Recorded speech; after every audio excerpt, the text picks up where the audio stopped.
जय श्री कृष्ण एवरीवन, कैसे हैं आप सब लोग। आई होप आप सब बहुत ही अच्छे होंगे, एकदम first class.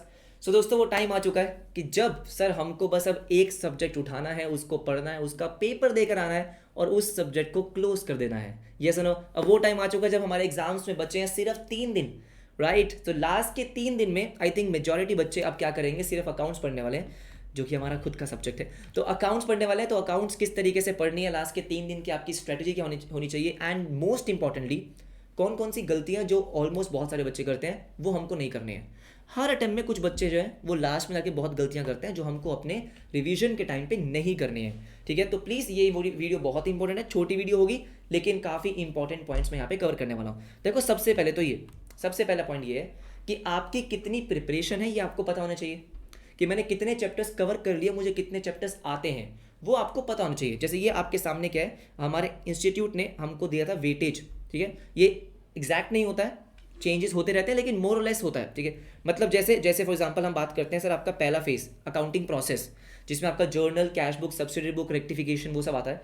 Then BRS, inventory, depreciation, BOE, ये सब मिला के आपका अराउंड 30-35 मार्क्स का आराम से बनता है, ईजिली बनता है, कोई दिक्कत नहीं होती है। सर 35 to 40 भी कभी कभी चला जाता है कि भाई रेक्टिफिकेशन 10 मार्क्स का आ गया, BOE आ गया 5 या 10 मार्क्स का, डेप्रिसिएशन 5-10 मार्क्स का, इन्वेंट्री 10 मार्क्स का, BRS 5 मार्क्स का। तो काफ़ी आराम से आपका 35-40 मार्क्स तक जाता है ये। और ये चैप्टर्स मुश्किल नहीं है, आसान चैप्टर्स हैं। अगर आपने एक बार पढ़ रखे हैं तो आप सबसे पहले इसको रिवाइज करेंगे, लेकिन आपको क्या करना है, आपको सबसे पहले इसका स्क्रीनशॉट ले लो। अगर आपके पास वो PDF नहीं है तो इसका स्क्रीनशॉट लो कि हाँ ये वेटेज के हिसाब से, तो हमें जो रिवीजन करनी है वो हमेशा वेटेज के हिसाब से करनी है। अब यहाँ पे इंपॉर्टेंट चीज़ ये है कि वेटेज प्लस वो चैप्टर्स जो आपने पहले कर रखे हैं। मतलब ये कि नेक्स्ट 3 दिन में कोशिश करनी है कि कोई नया चैप्टर ना उठाऊं, पहले जो चैप्टर कर चुके हो उसी को करो, उसी को रिवाइज करो। क्योंकि अगर मान लो वो चैप्टर आपने बहुत पहले किया था, 1 महीने पहले, 2 महीने पहले, तो हो सकता है कि कुछ एडजस्टमेंट, कुछ टॉपिक्स भूल जाओ, फायदा नहीं है उसका, रिवाइज करना पड़ेगा।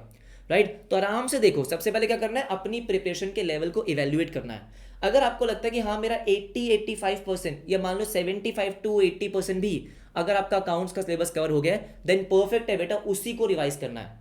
नए चैप्टर की ओर नहीं भागना है, बिल्कुल भी नहीं भागना है।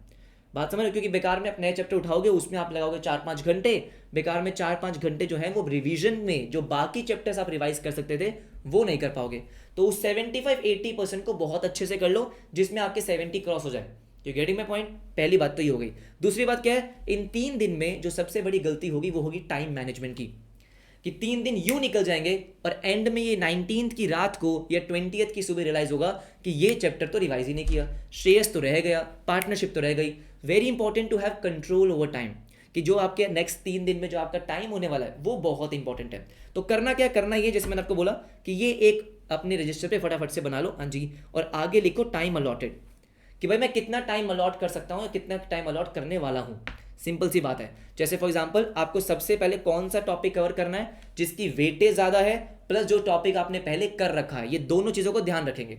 रेक्टिफिकेशन आसान चैप्टर है, जल्दी रिवाइज होता है, वेटेज भी ज़्यादा है। Bills of exchange, BRS, depreciation, छोटे चैप्टर्स हैं, बड़े चैप्टर्स, बहुत बड़े चैप्टर्स नहीं है। इनमें दो तीन क्वेश्चन देखे, आगे बढ़ गए। अब क्वेश्चन प्रैक्टिस करने या नहीं करने उसकी बात कर लेते हैं एक बार। एक भी क्वेश्चन आप ये मत करना कि भाई एक एक क्वेश्चन करने बैठेंगे, नहीं, बिल्कुल भी नहीं। इस टाइम पे आपके पास या तो खुद के नोट्स होंगे, है ना, अगर आपने कहीं से कोचिंग ली है, कहीं के खुद के नोट्स प्रिपेयर करे हैं, वो इस टाइम पे सबसे ज़्यादा यूजफुल होने वाले हैं। लेकिन मान लो आपके पास नोट्स नहीं है, आपने डायरेक्टली स्टडी मैट पढ़ा है, कोई दिक्कत नहीं है। इस टाइम पे करना ये है, एक तो पहले तो वो चीज़ें उठानी है जो पहले पढ़ी है, मतलब जिससे आप फेमिलियर हो। आपने स्टडी मैट से किया है तो स्टडी मैट उठाओ, नोट्स से किया नोट्स उठाओ। हाँ, क्या करना है सर, पेज पलटने हैं, लिटरली पेज पलटने हैं। कॉन्सेप्ट देखा, अगर मान लो कि कॉन्सेप्ट लिखा हुआ है उसको देखा, आगे बढ़ गए। क्वेश्चन है, क्वेश्चन में ये एडजस्टमेंट है, ये ऐसे, हाँ ये ऐसे। कैलकुलेटर को अपने हाथ में रखो, जो लगता है कि हाँ ये एडजस्टमेंट इंपॉर्टेंट है फटाफट से करा कैलकुलेटर पे, हाँ यही हो रहा है, यही हो रहा है, आगे बढ़ गए। मैं बार बार बोल रहा हूँ, एक एक क्वेश्चन करने के लिए बैठोगे, अरे भाई नहीं होगा, रिवाइज हो ही नहीं सकता। You getting my point? कि भाई आपने क्या करा, मेजोरिटी क्वेश्चंस को फटाफट से कैलसी पे करा, आगे बढ़े आगे बढ़े। अगर आपको लगता है कि यार ये बहुत इंपॉर्टेंट क्वेश्चन है, ये मुझे लगता है एग्जाम में आ सकता है या फिर पहले प्रीवियस ईयर पेपर्स में आ चुका है, एक आधा क्वेश्चन अगर आपको हर चैप्टर का करना है कर लो। फॉर्मेट को रिवाइज करने के लिए, एक बार करके देखने के लिए कर लिया, कोई दिक्कत नहीं है। लेकिन बहुत सारे क्वेश्चंस आपको इस टाइम पे हाथ से नहीं करना है, रिवाइज करना है। यही बोल रहा हूँ सर, एडजस्टमेंट को रिवाइज करना है। जितने ज्यादा क्वेश्चंस रिवाइज कर लोगे उतना बेटर रहेगा। स्टडी मैट खोल रही है, स्टडी मैट में फटाफट से पेज पलटो, ये क्वेश्चन, हाँ इजी क्वेश्चन है, इसको हटाओ। ठीक है, फटाफट से आगे गए, एडजस्टमेंट देखा, इसके 2 ट्रीटमेंट, हाँ जी खत्म, आगे बढ़े। इस तरीके से आपको चैप्टर्स को रिवाइज करना है, और ये तब हो पाएगा जब आपने पहले वो चैप्टर्स कर रखे हैं। इसलिए बोल रहा हूं मैं आपको कि न्यू चैप्टर्स मत उठाना, ठीक है। जो चैप्टर्स पहले कर रखे हैं प्लस जिसकी वेटेज ज़्यादा है, जैसे मैंने आपको बोला इनकी वेटेज काफ़ी ज़्यादा है, ठीक है। फिर वेटेज आपकी final accounts, NPO, incomplete records. Again final accounts मेरे हिसाब से बहुत ही मज़ेदार चैप्टर है, आसान चैप्टर है। 10 मार्क का क्वेश्चन बनता है, बिल्कुल बनता है, ईजी होते हैं। रिवाइज कैसे करना है, वैसे सेम तरीके से क्वेश्चन देखा, क्वेश्चन में क्या होता है, एडजस्टमेंट होती है, एडजस्टमेंट, हाँ ये यहाँ ट्रेडिंग में गई, ये बैलेंस शीट में गई, फटाफट से देखा, बात खत्म, आंसर आपके सामने है। अगर आपके पास नोट्स है तो भी आपके सामने है, बुक है तो बुक के सामने है, बात खत्म। ये सुनो, आपको ऑलरेडी पता होता है कि हाँ ये वाली एडजस्टमेंट है, इंपॉर्टेंट है, उसके ट्रीटमेंट देके आगे बढ़ गए। एक आधा क्वेश्चन करना है, मैं तो बोलूंगा फाइनल अकाउंट्स का तो मत ही करो, ठीक है। क्वेश्चन देखना, आगे बढ़ गए, आगे बढ़ गए। मैन्युफैक्चरिंग देखा, एक आधा क्वेश्चन, आगे बढ़ गए। इनकम्प्लीट रिकॉर्ड्स और एनपीओ, अब मान लो एनपीओ है, बहुत सारे बच्चों को एनपीओ में दिक्कत होती है। मैंने वैसे आपको सारे के सारे चैप्टर्स के वन शॉट करवा दिए, इन केस अगर आप रिवाइज करना चाहो तो वहां से कर सकते हो, ठीक है। लेकिन अभी मैं आपको बताऊंगा कि लास्ट के 3 दिन में मैराथन, सेल्फ स्टडी, क्या करना क्या नहीं करना। लेकिन ये बात आप समझ जाओ कि वेटेज प्लस जो चैप्टर पहले कर रखे हैं उन्हीं को टाइम देना है, और कितना टाइम देना है उस पर कंट्रोल होना चाहिए। जैसे मेरे हिसाब से, हाँ जी, जो मैंने यहाँ पे 1 2 3 4 5 सेक्शन बनाए हैं, सब में आपको 6-7 घंटे से ऊपर नहीं देना है, क्योंकि मेरे पास 3 दिन में आप मैक्सिमम कितना पढ़ने वाले हो प्रॉपर्ली, 30 घंटा सर, 30-35 आवर्स, इससे ज़्यादा तो नहीं पढ़ पाएंगे, हाँ जी। तो आपने क्या करा, 6-7 घंटा सबको दिया, बस दिया, राइट, प्रोवाइडेड वो चैप्टर आपने पहले कर रखा है, मैं बार बार बोल रहा हूँ, इजी। तो इस तरीके से प्रॉपर प्लान करके चलना, नहीं तो नेक्स्ट 3 डेज में जो इफेक्टिव रिविजन आपकी होनी चाहिए वो नहीं हो पाएगी। यार यू गेटिंग माय पॉइंट, इस चीज़ का ध्यान रखना। जैसे मैंने बोला कि शेयर्स, हाँ जी, शेयर्स डिबेंचर रिडम्पशन, हाँ जी, इसका मतलब क्या है सर, शेयर्स का क्वेश्चन आता है 10 to 15 मार्क्स का, पहले इसको उठा लो। मतलब आपने फाइनल अकाउंट्स देखा, इनकम्प्लीट रिकॉर्ड्स नहीं छोड़ना, नया चैप्टर है, आ सकता है, ईजी चैप्टर है, ठीक है। एनपीओ कर रखा है तो देख लिया एडजस्टमेंट्स, जैसे फाइनल अकाउंट्स में एडजस्टमेंट देखी वैसे एनपीओ में देख ली, ठीक है। नहीं कर रखा, इस टाइम पे छोड़ देंगे। फिर आएंगे शेयर्स पे, शेयर्स तो नहीं छोड़ सकते भाई, इजी चैप्टर है। मैंने शेयर्स के आपको 5-6 क्वेश्चन करवा रखे हैं यूट्यूब पे, राइट, उनको देख लिया, उनको फटाफट से प्रैक्टिस कर लिए। आपके पास बुक है, बुक के जो लास्ट के क्वेश्चंस हैं, जो बड़े बड़े क्वेश्चंस हैं वो देख लिया, प्रीवियस ईयर क्वेश्चन देख लिया, एडजस्टमेंट देखा, आगे बढ़ गए। ऐसे इस तरीके से आपको रिवाइज करना है, ज़्यादा टाइम नहीं। डिबेंचर्स वगैरह ये न्यू चैप्टर्स है, न्यू चैप्टर्स मैं आपको ऑलरेडी करवा चुका हूँ, ठीक है। कर रखे हैं आपने, रिवाइज कर लिया, नहीं कर रखे तो इनको फिर एंड में करना, अगर टाइम बचता है तो। टाइम बचता है तो करना, नहीं तो अभी नहीं। सर पार्टनरशिप डिसोल्यूशन, इस चीज़ का ध्यान रखना। पार्टनरशिप में जो आपका है goodwill, admission, retirement, death, 12th में पढ़कर आए थे तो मोर और लेस काफ़ी सेम है, अच्छा ठीक है, राइट। पहले करना डिसोल्यूशन, नया चैप्टर है, छोटा चैप्टर है। डिसोल्यूशन में 3-4 क्वेश्चन ये रिवाइज करने के लिए, इंसॉल्वेंसी देख लिया, पीस मिल देख लिया, मोटा मोटा तो यही है, कर रखा है पहले, जल्दी से जल्दी देखा कि हाँ ये आपके स्टेप्स हैं, इसको ऐसे करना है, ऐसे करना है, ये मेरा गार्नर वर्सेस मोरे रूल है, आगे बढ़ गए। मैं बार बार एक चीज़ पे फोकस कर रहा हूँ, टाइम मैनेजमेंट इस 3 दिन में सबसे इंपॉर्टेंट की है। जिसने इन 3 दिन को प्रॉपरली मैनेज कर लिया, चैप्टर्स ज़्यादा से ज़्यादा रिवाइज कर लिए, वो एग्जाम्स के टाइम पे ज़्यादा रिकॉल कर पाएगा। अगर एक चैप्टर में ज़्यादा टाइम दे दिया, बाकियों में नहीं दिया, तो प्रॉब्लम हो जाएगी। टाइम का मैनेजमेंट इंपॉर्टेंट है, बात समझ रहे हो। रिवाइज कैसे करना है, वही मटेरियल से, जो मटेरियल से आप पहले पढ़ रहे हो, कुछ नया नहीं। टेलीग्राम पे पीडीएफ सर्कुलेट हो रहे हैं, पढ़े जा रहे हैं, अरे नहीं पढ़ना कुछ भी, स्टडी मैट भी पढ़ लोगे प्रॉपर्ली, हो जाएगा, क्लियर हो जाएगा एग्जाम, ठीक है। जो स्टार्टिंग से जिसको आप रेफर कर रहे हो वही नोट्स आपको रेफर करने हैं, वही बुक आपको रेफर करनी है। इसके बाद बात आती है कि भाई आखिरी के 2-3 दिन में ना यूट्यूब पे लगता है बेटा मेला है ना। हमने सारे के सारे चैप्टर्स ऑलरेडी रिवाइज कर लिए। हाँ, हम लास्ट के 3 दिन के भरोसे नहीं बैठे हैं, सब कुछ हमारा ऑलरेडी रिवाइज हो चुका है, प्रॉपर हमारी प्लेलिस्ट में सारे चैप्टर्स ऑलरेडी अवेलेबल है। लेकिन अब 3 दिन में करना क्या है, मैं आपको एक बात बता रहा हूँ। अब ये बात आप टीचर से कम सुनोगे, लेकिन सुन लो, लास्ट के 3 दिन में सबसे इंपॉर्टेंट चीज़ तो है सेल्फ स्टडी। क्या बोला मैंने, सेल्फ स्टडी। लेकिन ये उन बच्चों के लिए जो बच्चे पहले पढ़ चुके हैं, ऑब्वियस सी बात है, जिन्होंने 75-80% मिनिमम कवर कर लिया है। अब आपको इस टाइम पे यूट्यूब पे कुछ नया नहीं मिलेगा, वही मिलेगा जो आप पहले पढ़ चुके हो। सर अगर मान लो जैसे मेरी भी अब क्या होगा, मैं भी अब आपको 18th एंड 19th को, ठीक है, कुछ इंपॉर्टेंट क्वेश्चंस की मैराथन लूंगा, जो मेरे हिसाब से इंपॉर्टेंट क्वेश्चंस है। बेटा वो इंपॉर्टेंट क्वेश्चन कुछ अलग थोड़ी होंगे, स्टडी मैट में से, प्रीवियस ईयर क्वेश्चन में से, आरटीवी में से, जो मैंने पहले करवा रखे हैं उन्हीं में से कुछ क्वेश्चंस होंगे। तो कुछ ज़्यादा आपका बेनिफिट नहीं होने वाला। ये इन बच्चों के लिए होता है जिनकी प्रिपरेशन बहुत अच्छी नहीं है सर, जिनको बस ये है कि लास्ट में कुछ क्वेश्चंस करवा दो, वो करके आ जाएंगे और आराम से 50-60 मार्क्स ले लेंगे। ये मेजरली उन बच्चों को देखना चाहिए। लेकिन लगे पड़े हैं सारे के सारे मैराथन देखने में, अरे क्या कर रहे हो यार। जितना ज़्यादा सेल्फ स्टडी करोगे आखिरी के 2-3 दिन में, उतना आपके लिए बेटर होगा, कॉन्फिडेंस बूस्ट होगा।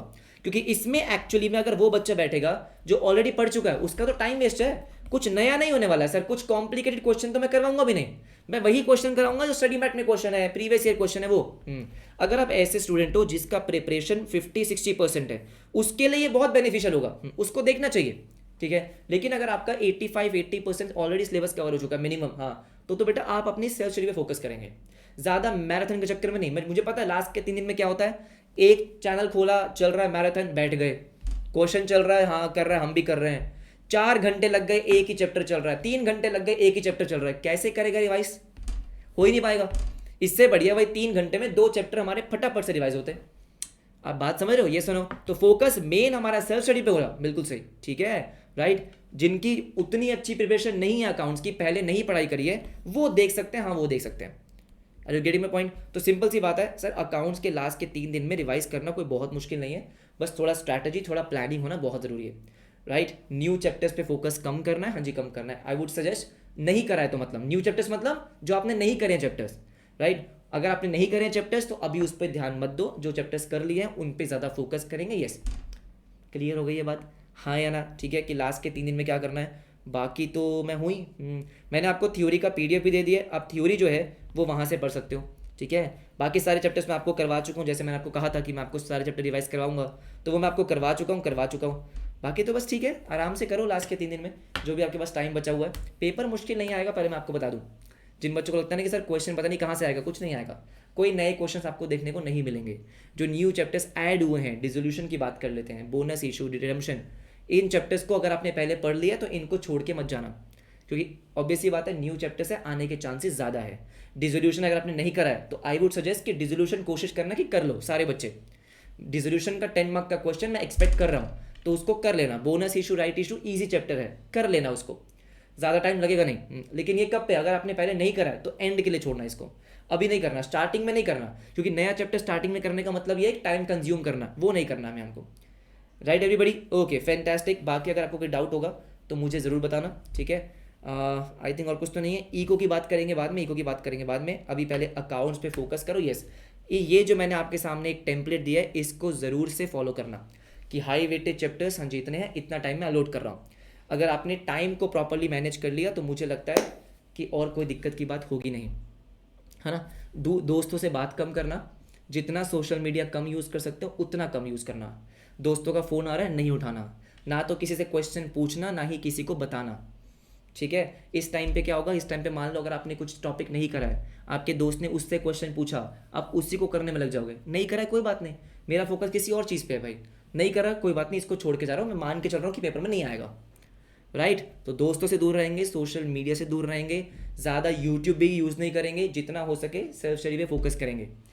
समझ में आ गई बात? पेपर आसान आएगा, टेंशन नहीं लेने का, ट्रस्ट में पेपर आसान आएगा।